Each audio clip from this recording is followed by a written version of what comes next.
name is Addison. I'm the founder and inventor of a growing system called torpedo pot. Well, all you do is take your plants and your seeds, put them in the planter, and let them grow your food for you. All you do is put your seeds in and put your plants in, and it grows it for you. All I do is put my seeds and my plants in this torpedo pot, and it grows, and I don't have to grow my food anymore. I don't have to grow my plants anymore. It grows it so well. Hey guys, what's going on? My name is Addison. I'm the founder and owner of a growing system called Torpedo Pots. There's approximately 30 planters that are growing in each planter 70 pea seeds. That's 560 pods. 560 pods and 24 inches. That is a world record.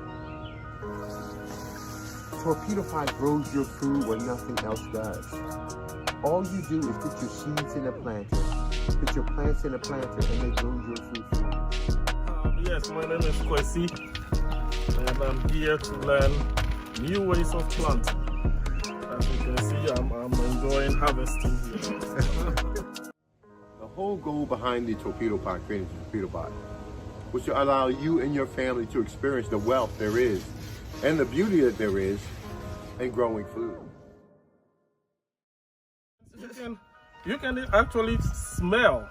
You can actually smell the beans. That it has. You can smell. It has some nutrients.